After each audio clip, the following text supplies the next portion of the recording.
Alexander Glazunov Concerto for all of you classical saxophonists out there. Super staple piece within the classical saxophone repertoire. So this week I want to answer a question from one of my subscribers, Rylan Villareal. He commented and asked if I would just go over my classical setup, and just go a little bit in depth into it. Rylan, thank you so much for the comment. Really appreciate it. These comments, they help me make these videos, pushing forward, bringing more content on a weekly basis. So let's get into it. We'll start with the mouthpiece first. This is a Selmer Soloist C double star mouthpiece. So I purchased this mouthpiece in 2010 around, I don't know. And at the time, I liked it in the store, but then after bringing it back in school and using it with different repertoire, it wasn't working for me. And then I thought, well, I got nothing to lose. Let me try to reface this thing. So I followed, I was curious, what the heck? If I ruin it, whatever. So I took some sandpaper and I just followed very carefully the facing curve, took a little bit off, and then I went to play on it, and at the time I was like, oh, it's unplayable. I can't play this. I ruined the mouthpiece. I pretty much expected that to happen. I wasn't like the first time I was trying to reface the mouthpiece. So at the time I was using a 3.5 reed, and now with this mouthpiece I'm using a 2.5 reed. So you could tell it's way more resistant than it was with 3.5 reeds. The reason why I like this mouthpiece now is because I do a lot of jazz, mostly contemporary playing and jazz playing. So with my jazz setup, I'm using a softer reed. So that kind of lets me keep a similar feel coming to this mouthpiece. Now the Selmer Soloist I really like because it's probably one of the most focused mouthpieces there is, especially in the classical world. Really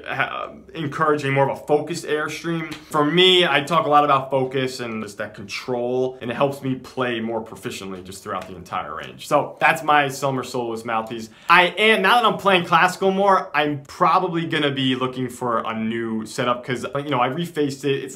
I'm not a refacer, so I have this like mindset that there's definitely some intonation issues, response issues down below, but the high range is really kicking because it has that like extra resistance. So I'll definitely be looking into other mouthpieces, maybe some of the newer designs that they've made in the past few years. So let's go to the reed. The reeds I use right now are Rigotti Classic reeds, not the Rigotti Jazz reeds. Rigotti Classic are a little harder to find. Sometimes Amazon has them. I know Wiener Music has them and Dylan Music has them, I believe. I'll put the link, their links in the description below. That's where I get my Rigotti reeds. So the Rigotti Classic reeds are very similar to Van Doren traditional blue box reeds.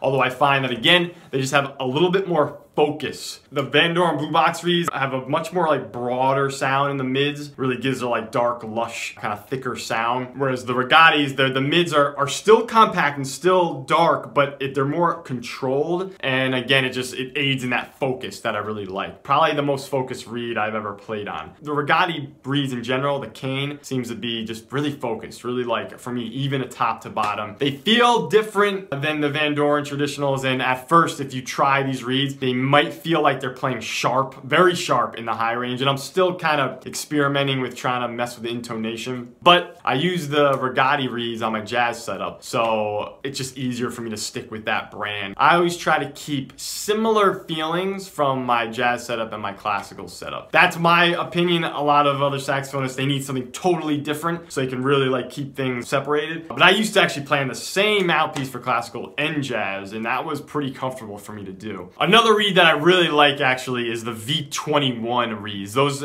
they're similar to the Van Doren traditional, but again, I think it has a much focused response. But I think that the altissimo range, or the richness, the top end of the sound with the V21s is cut down a little bit. So it's a little bit harder to get into the altissimo range, just a tiny bit. And it just favors the low end a lot more rather than like the rich top end. Okay, and then the ligature, this is a Bene ligature, and it's their rhodium plated one or their nickel silver plated one. I just got this. I was playing on a MO Van Doren ligature because my original Bene ligature, which was a gold plated one, like broke. I didn't want to get a new one. It was like a deal on the MO ligature, so I got that and picked it up. It worked for a while, but the Bene ligature I've always just really loved for the really tight feeling. They give you like a really nice compact feeling. And the vibrato response with the Bene ligatures is unlike any ligature I've tried. Now I know a lot of classical saxophonists are switching to these Ishimori ligatures, and I have not tried any of those yet. But I will say that I prefer the gold-plated Bene ligature over the silver-plated ligature, just because it does have a little bit more of a darker sound. The plus to the silver-plated ligature is that it has a little bit more projection, I think, and again, it gives you a little bit more of a tighter, more compact focused feel. So that wraps it up for the mouthpiece connection here. My instrument is a Yamaha Custom EX. I got this in 2004. I've been playing it ever since for my jazz and classical playing. I mean, I really love this horn. I have no reason to switch anytime soon, I don't think. And then my neck up here is a V1 Yamaha neck. This is the silver plated neck, not the sterling silver neck. And the difference is this is just plated with nickel silver. The sterling silver neck is completely made out of sterling silver, if I'm not mistaken. Whereas this is silver coated brass. There you go. So like nickel silver plated brass. The sterling silver, I mean, a lot of classical saxophonists are playing on the sterling silver neck. I have tried it. It gives you a really rich, pure, it almost changes, I think it changes the acoustic properties of the instrument. It almost makes it sound more like a flute. For my jazz playing, that wasn't really my thing. I did like the silver plated neck because it gave you a lot of properties that are great of the sterling silver, like the richness in the top end and more projection and things like this.